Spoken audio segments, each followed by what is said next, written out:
मारो राजस्थान का आप सबके साथ मैं हूं प्रियंका राय। बुलेटिन में सबसे पहले बताएंगे कि आखिर कौन घोल रहा है फिजाओं में जहर। जी हां, ये बड़ा सवाल है। शाहपुरा पथराव मामले को लेकर बड़ा अपडेट मिल रहा है। पुलिस ने अब तक 27 लोगों को डिटेन कर लिया है। प्रशासन की ओर से विधायक गोपी चंद से वार्ता की जा रही है। एडिशनल एसपी के नेतृत्व में पुलिस की ओर से फ्लैग मार्च निकाला गया। पुलिस ने शांति बनाए रखने की अपील की है। फ्लैग मार्च निकालने के दौरान की ये तस्वीरें आप देख पा रहे हैं। पत्थरबाजी मामले को लेकर एक बार फिर से लोगों का गुस्सा फूट पड़ा। एक बार फिर से प्रदर्शन किया जा रहा है। हालांकि विधायक प्रदर्शन में मौजूद है, लेकिन उनसे समझाइश की कोशिश भी की जा रही है। आला अधिकारी मौके पर मौजूद है। समझाया जा रहा है कि स्ट्रिक्ट एक्शन लिया जा रहा है। 27 लोगों को पुलिस ने कार्रवाई करते हुए डिटेन भी कर लिया। इन सभी से पूछताछ की जा रही है कि आखिर कौन है जो शांतिपूर्ण माहौल को खराब करने की कोशिश कर रहा है, जो फिजाओं में जहर घोल रहा है। इन तमाम बातों को लेकर एक और जहां तफ्तीश की जा रही है, तो वहीं कार्रवाइयां लगातार जारी है।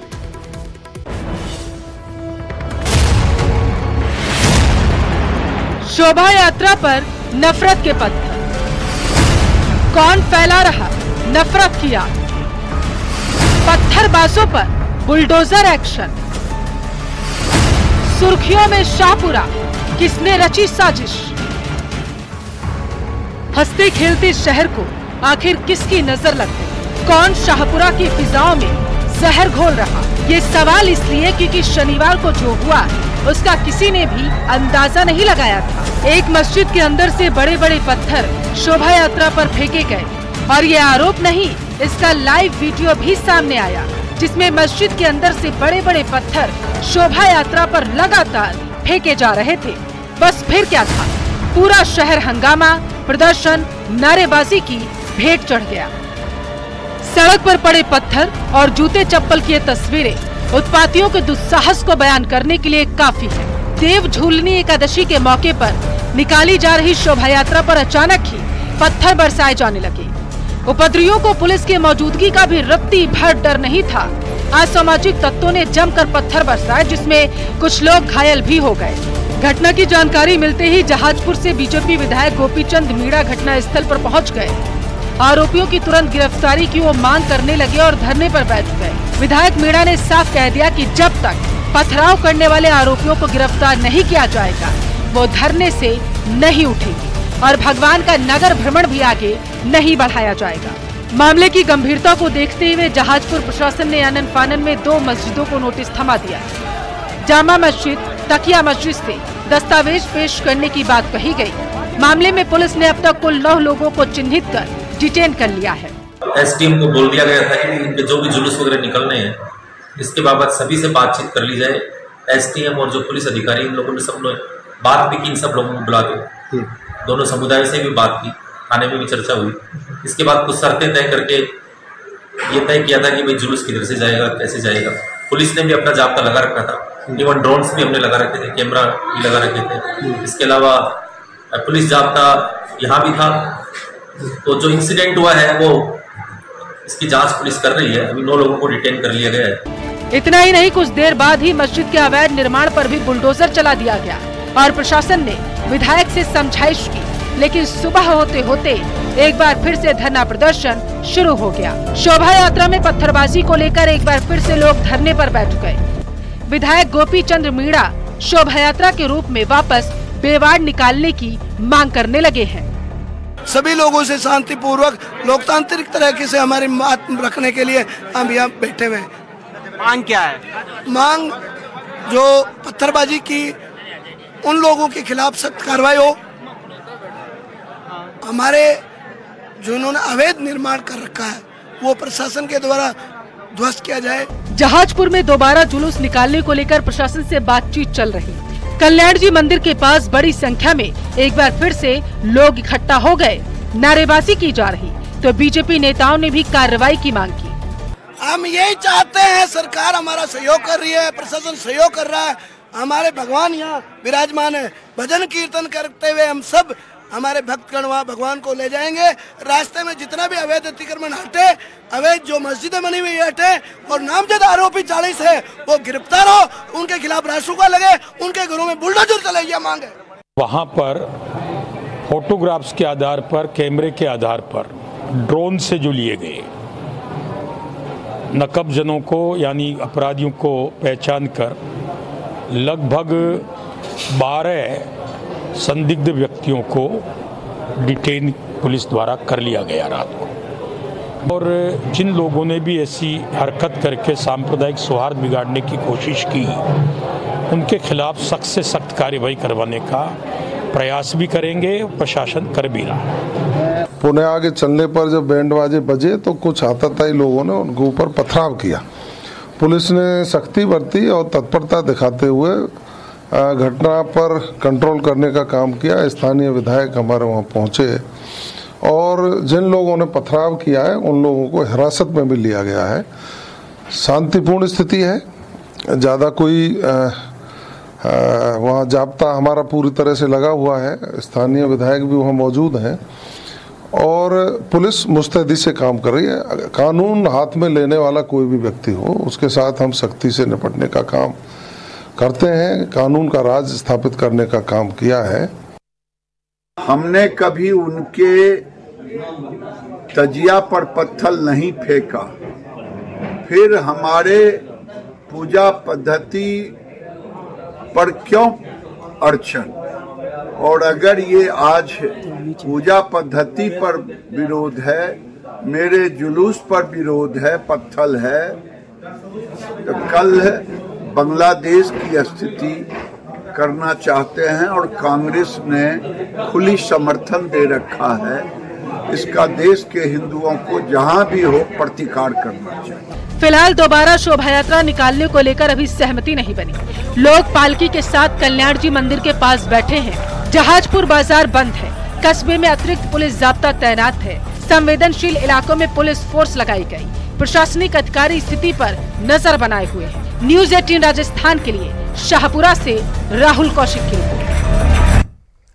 तो वहीं कोटा के कैथूनी पोल इलाके के लाल बुर्ज में गणपति प्रतिमा को लेकर लगाए गए पंडाल के स्वागत द्वार को लेकर विवाद हो गया।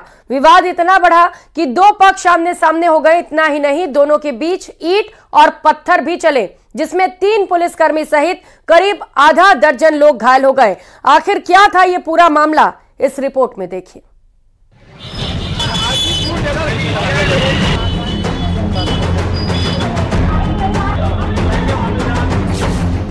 गणेश पंडाल लगाने को लेकर विवाद, एक दूसरे पर फेंके ईंट पत्थर, पुलिसकर्मी समेत कई लोग घायल।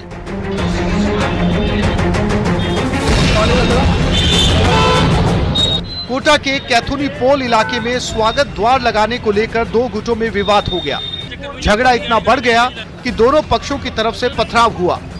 दरअसल लाल बुर्ज इलाके में हर बार संदीप भाटिया की तरफ से स्वागत द्वार लगाया जाता है। सामने ही गणेश प्रतिमा भी स्थापित होती है, जिसके पास ही पंडाल और स्वागत द्वार लगाया जाता है। संदीप भाटिया पक्ष का आरोप है कि इस बार भी द्वार और पंडाल लगाने की तैयारी चल रही थी, लेकिन इलाके के ही हरीश राठौर और उनके समर्थकों ने विरोध जताया। इसी बात को लेकर झगड़ा शुरू हुआ। वहीं हरीश राठौर पक्ष का कहना है कि स्थापित गणेश प्रतिमा को हटाकर वहां स्वागत द्वार लगाया जा रहा था। इस बात को लेकर विरोध किया गया था। इसके बाद दूसरे पक्ष ने हमला कर दिया।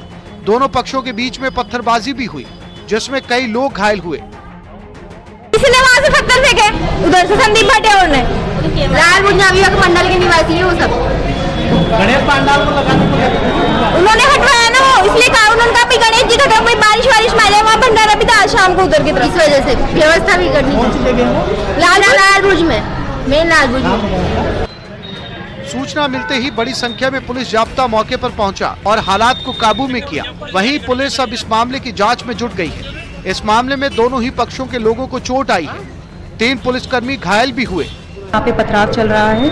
पूरे सर्कल का जाब्ता और तीनों एसएचओज और मैं मौके पर पहुंच के एरिया को डोमिनेट कर लिया गया है। आपसी बात को लेकर के आपसी झगड़ा हुआ था, एरिया पे काबू पा लिया गया है और लोगों को आइडेंटिफाई करके जैसे ही एफआईआर प्राप्त होती है दोनों पक्षों से, इस पे जांच की जाएगी। हालांकि मामला अब धार्मिक के साथ राजनीतिक हो गया है, क्योंकि आमने सामने होने वाले दोनों ही पक्ष एक ही पार्टी के हैं। अब ऐसे में दोनों ही पक्षों की समझाइश कर मामले का निपटारा करवाने में लोग लगे हुए हैं। हालांकि मामला शांत होता नजर नहीं आ रहा। Bureau report, news 18 Rajasthan.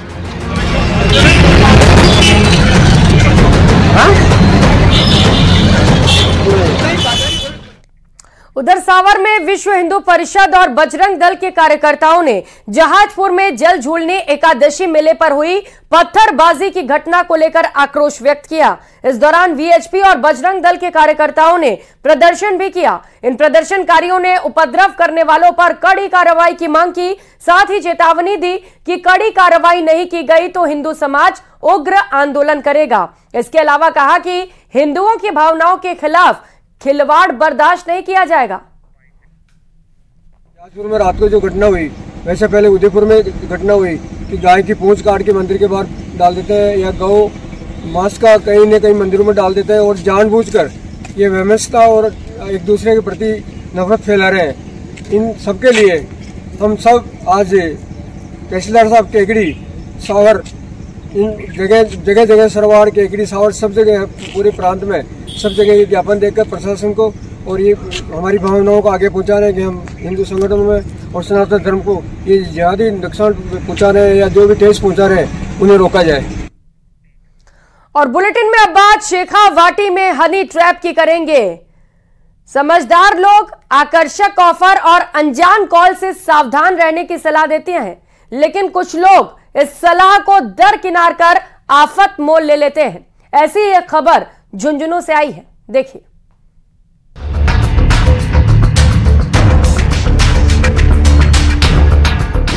युवती ने फोन कर बुलाया, रईस को जाल में फंसाया, खाली मकान में ऐसा काम, वारदात जान, जमाना हैरान।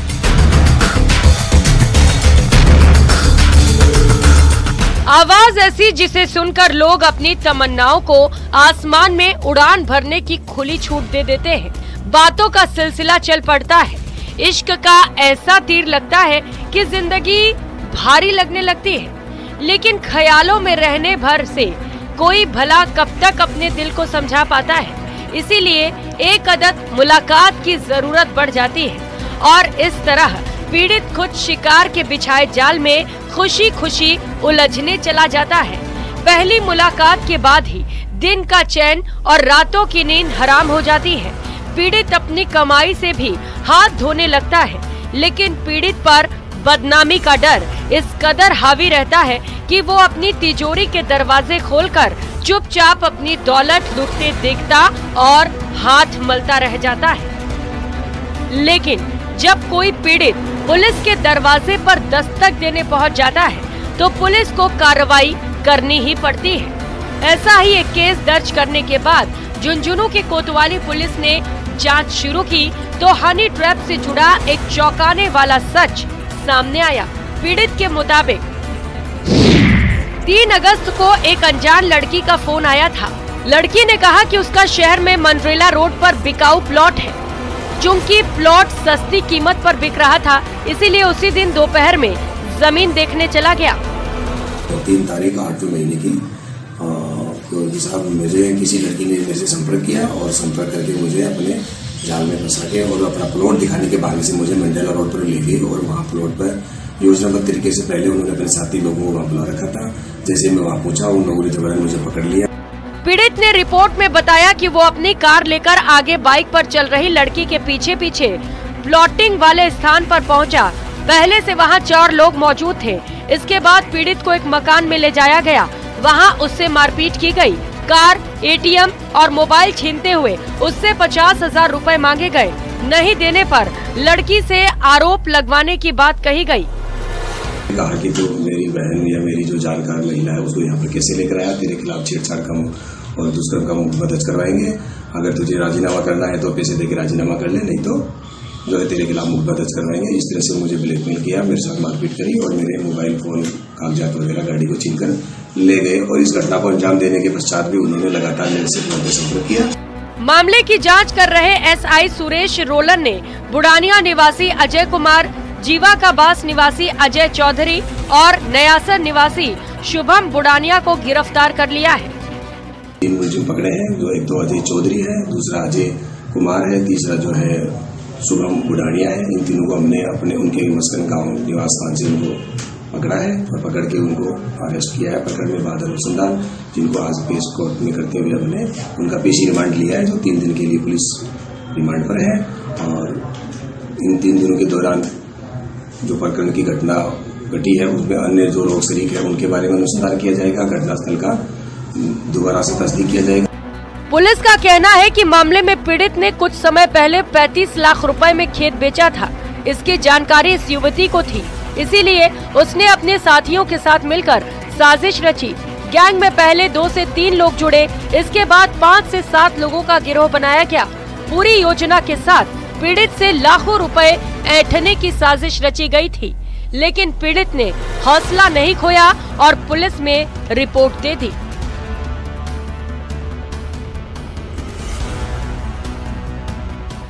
इसके बाद युवक ने कोतवाली थाने में मामला दर्ज करवाया। कोतवाली पुलिस ने मामले में जांच करते हुए 3 युवकों को गिरफ्तार किया है। इनमें से अजय चौधरी पर पूर्व में भी हनी ट्रैप का मामला दर्ज है, तो वहीं आरोपी युवती भी हनी ट्रैप के मामले में वांछित है। कोतवाली पुलिस युवती की तलाश कर रही है। करसन सिंह शेखावत, न्यूज 18। और अब बात किरोड़ी लाल मीणा के एक और धमाके की करेंगे। जयपुर में किरोड़ी लाल मीणा ने गृह राज्य मंत्री जवाहर सिंह बेढ़म से मुलाकात की और DOIT में फर्जीवाड़े समेत पिछली सरकार में हुए घोटालों में FIR दर्ज कर जांच कराने की मांग कर डाली। किरोड़ी लाल मीणा ने कहा कि मैं पिछली सरकार के दौरान DOIT, JJM समेत कई घोटालों और करोड़ों रुपए के गबन के मामलों में लगातार संघर्ष करता आ रहा हूं। तब मामलों में FIR दर्ज नहीं की गई। अब हमारी सरकार है। गृह राज्य मंत्री जवाहर सिंह बेढ़म से मिलकर उन सभी मामलों में केस दर्ज कराने की मांग की गई है और इस पर जांच की भी मांग की गई। इस पर मंत्री बेढ़म ने DG से उनके सामने ही बात की है और आश्वासन दिया है कि मामले में त्वरित कार्रवाई की जाएगी।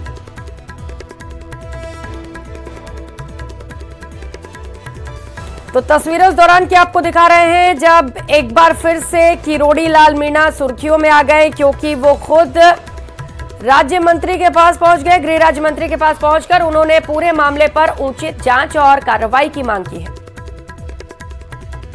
ई-मित्र मशीन का घोटाला, digital payment kit, micro ATM machine, e-sign, wild life service घोटाला, फाइबर ऑप्टिक केबल घोटाला, ये वो हैं जो 3,500 करोड़ के, जिसको ACB परमिशन लेना चाहती है। अब इसमें एक कबाड़ा क्या हुआ है, project management unit for social media development activities, इसमें एक लेटर एंट्री की बात चली ना अभी UPSC में, वो तो बाकायदा UPSC करती थी, लेकिन इन्होंने ऐसे दर्जनों लोग भर रखे हैं DOIT ने, जिसका सिलेक्शन है तो RPSC से, न सरकार से, किसी एजेंसी से नहीं, सीधे भर्ती कर रखे। इनको इसमें लगा रखा है project management unit for social media development activities. इसका अगर व्यक्ति ये दौसा जाएगा जांच करने के लिए तो इसको पैसा मिलेगा 2,61,400 रुपये राजस्थान में। और अगर वो आगरा पहुंच गया तो उसको मिलेगा 4,95,666 रुपये पर डे। इतना TADA तो किसी का नहीं होगा। आपने कहा कि कांग्रेस के समय पर एक बहुत बड़ा घोटाला, भ्रष्टाचार हुआ था और उस समय आपने प्रयास किए कि इसकी FIR दर्ज हो और जांच हो, किन्हीं कारणों नहीं हो पाई थी। मैंने अभी DG राजस्थान से बात की है कि जो मेरे समक्ष जो ज्ञापन आया है इसके प्रकरण के सारे तथ्यों की एक बार जाँच हो और दूसरे कहीं दर्ज नहीं है प्रकरण तो इस पर प्रकरण दर्ज करके आगे कार्रवाई हो, जो भी मेरिट पर हो। तो मिले हैं, बात रखी है, हम न्यायोचित कार्रवाई करेंगे। 8 महीने हो गए तो क्या, क्योंकि ऑटोमेटिक दर्ज हो जानी चाहिए अगर ऐसे भ्रष्टाचार के मामले हैं सारे सब कुछ, एक मंत्री को दूसरे मंत्री के आना पड़ा कि दर्ज करवाने के लिए, क्या ये परस्पर और स्वस्थ संवाद है। मैं उनके घर जाता हूँ, वो मेरे घर आते हैं, हम और तीसरे मंत्री जी के यहाँ जाते हैं।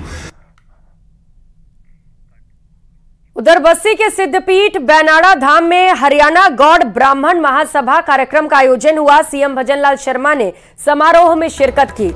कार्यक्रम में 1500 विद्यार्थियों और कर्मचारियों को सम्मानित किया गया। सांसद मंजू शर्मा समेत कई जनप्रतिनिधि भी मौजूद रहे।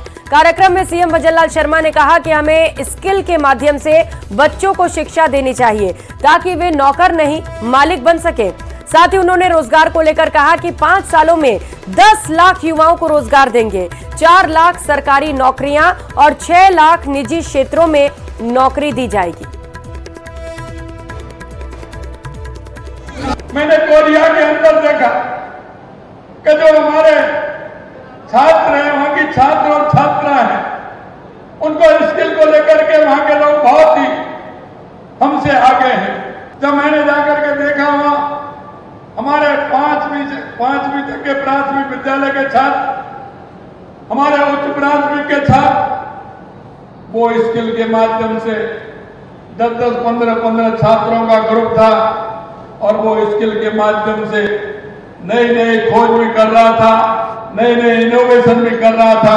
मैं आपसे कहना चाहता हूं कि हमारे स्किल के माध्यम से अपना काम भी करना सिखाएं, जिससे आने वाले समय में वो नौकर नहीं, उनकी भूमिका मालिक की हो, उनकी भूमिका मालिक की हो। ये काम भी हमें करना है। अगले 5 साल में हमने कहा है हम सरकारी और निजी क्षेत्र में 10 लाख युवाओं को रोजगार देने का काम करेंगे, जिसमें 4 लाख सरकारी नौकरी होंगी और 6 लाख से ऊपर हमारे लेकर बीजेपी की बैठक आयोजित हुई। बीजेपी प्रदेशाध्यक्ष मदन राठौर, प्रदेश प्रभारी राधा मोहन अग्रवाल ने यह बैठक ली। बैठक में नागौर जिले से जुड़े हुए सभी पदाधिकारी मौजूद रहे। इस दौरान प्रदेशाध्यक्ष प्रभारी ने कार्यकर्ताओं को जीत का मंत्र दिया। पिछले विधानसभा चुनाव में भाजपा प्रत्याशी रेवत राम डांगा ने हनुमान बेनीवाल को जबरदस्त टक्कर दी थी। इसी कारण खीवसर की सीट से बीजेपी को काफी उम्मीदें भी हैं। हालांकि 2008 से अब तक हनुमान बेनीवाल को कांग्रेस और भाजपा दोनों ही पार्टियां हरा नहीं पाई। इधर आज की बैठक में बीजेपी ने इस बात को लेकर मंथन किया कि टिकट किसे दिया जाए।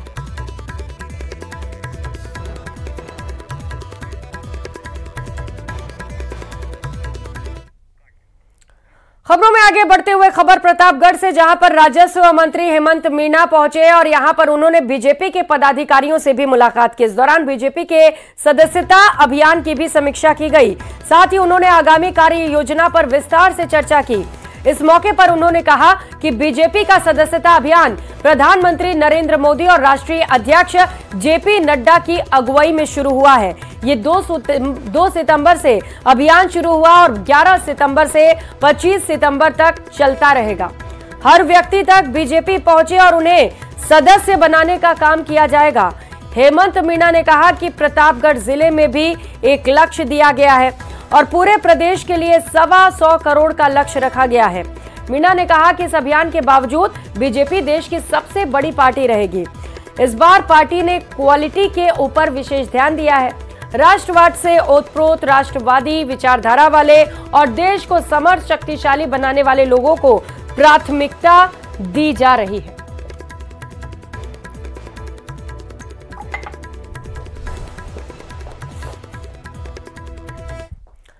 और करेंगे इस बीच दिल्ली से मिल रही बड़ी खबर का। मुख्यमंत्री भजनलाल शर्मा दिल्ली के दौरे पर हैं। गृह मंत्री अमित शाह से उन्होंने मुलाकात की। दोनों के बीच तकरीबन 35 मिनट तक मुलाकात हुई।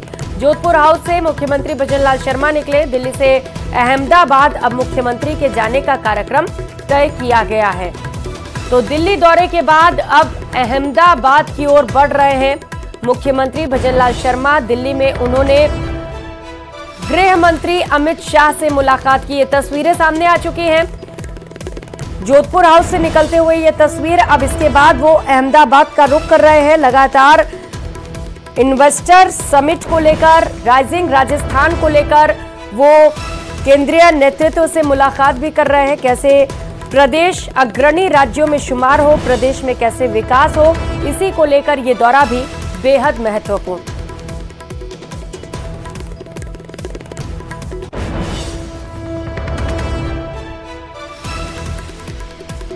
तो मुख्यमंत्री भजनलाल शर्मा के दिल्ली दौरे से जुड़ी ये तस्वीर आप देख पा रहे हैं। हालांकि दिल्ली का दौरा उनका पूरा हो चुका है। अब दिल्ली से वो गुजरात के अहमदाबाद के लिए निकल चुके हैं, जहां से ये तस्वीरें देख पा रहे हैं आप। जोधपुर हाउस से निकलते हुए तस्वीर, जहां पर सुरक्षा को लेकर बेहद खास इंतजाम किए गए। दिल्ली में उन्होंने केंद्रीय गृह मंत्री अमित शाह से मुलाकात की। 35 मिनट तक दोनों के बीच बातचीत चली।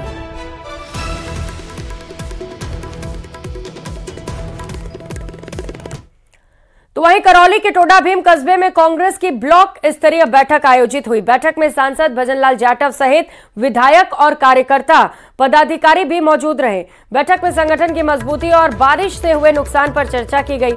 इस दौरान सांसद के सामने कुछ कार्यकर्ता आपस में उलझ गए, जिन्हें सांसद भजनलाल जाटव ने शांत कराया। सांसद भजनलाल जाटव ने कहा कि देश में तानाशाह सरकार सत्तारूढ़ हो गई है और उनके खिलाफ बोलने वाले कांग्रेसियों को जेलों में डाला जा रहा है।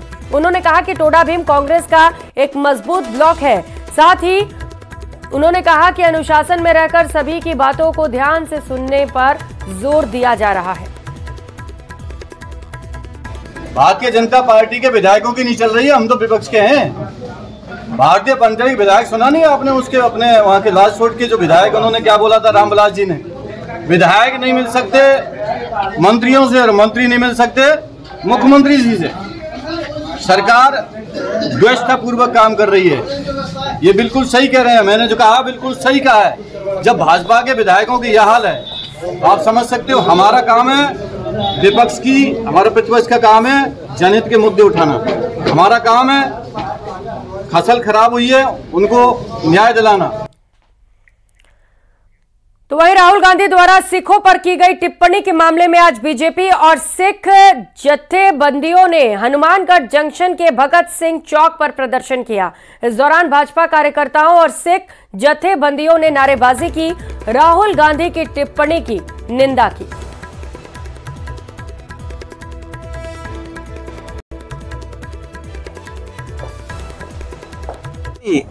पूरी सिख संगत के नेतृत्व में और हमारे सभी जत्थेबंदियों के नेतृत्व में और आज हमारे पूर्व विधायक भाई गुरदीप सिंह जी और सारी साथ संगत सब लोगों ने आज जो राहुल गांधी ने अमेरिका में जाकर जो देश का अपमान किया है, जो पूरे हमारे सिख संगत का, सिख समाज का अपमान किया है, उस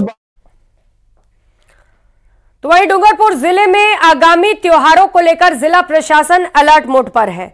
डीएम अंकित कुमार सिंह, एसपी मोनिका सेन रविवार को गेप सागर की पाल पहुंचे, जहां से उन्होंने पुलिस के जवानों के साथ शहर में 16 सितंबर को ईद मिलादुन्नबी पर निकाले जाने वाले जुलूस और 17 सितंबर को अनंत चतुर्दशी पर निकालने वाली शोभा यात्रा में लॉ एंड ऑर्डर को लेकर रूट मार्च किया। आगामी 2 दिनों में त्यौहार का माहौल है और उसमें जुलूस प्रकार का आयोजन भी किया जाता है, तो उसी के तहत आज हमने और एसपी साहब ने ज़िले के अंदर जो जुलूस का रूट रहेगा उस पर हमने निरीक्षण किया और कुछ डायरेक्शंस थे अपने, जैसे कि कोई पे तार वगैरह हमें ऐसा लगा तो उसके लिए भी हमने डायरेक्शन दिए हैं। और जो अनंत चतुर्दशी का है उसमें गणेश जी के विसर्जन का भी रहता है, तो उसमें हम लोग की जो व्यवस्था रहती है, चाहे वो बोट को लेकर हो, वहाँ पर गोताखोर हों, उनकी व्यवस्था को भी अब हम लोगों ने देखने जा रहे हैं। वार्ड नंबर 9 निवासी जितेंद्र सिंह का सिक्किम में ड्यूटी के दौरान तबियत बिगड़ने से निधन हो गया, जिनका रविवार को राजकीय सम्मान के साथ अंतिम संस्कार हुआ। देखिए, सैनिक कल्याण विभाग मेरे पास रहा है ये, और आज शेखावाटी के झुंझुनू जिले के सुल्ताना गांव के अंदर एक जाबाज ने, हवलदार जितेंद्र सिंह शेखावत ने अपनी शहादत देश के लिए कुर्बान की है। लंबा इतिहास रहा है सुल्ताना का और इस पूरे झुंझुनू अंचल और शेखावाटी का। देश के ऊपर जब जब भी संकट आया, माँ भारती की रक्षा के लिए हमारे शेखावाटी के जाबाजों ने पहली पंक्ति में आगे बढ़कर सबसे ज्यादा कुर्बानी देने का हमारा सर्वोच्च स्थान रहा है। आज शहीद जितेंद्र सिंह जी सुल्ताना में उनके अंतिम संस्कार में यहाँ झुंझुनू का प्रत्येक नौजवान और हर आदमी तिरंगे में लिपट के जब कोई भी हमारा लाल जाता है तो उसके परिवार को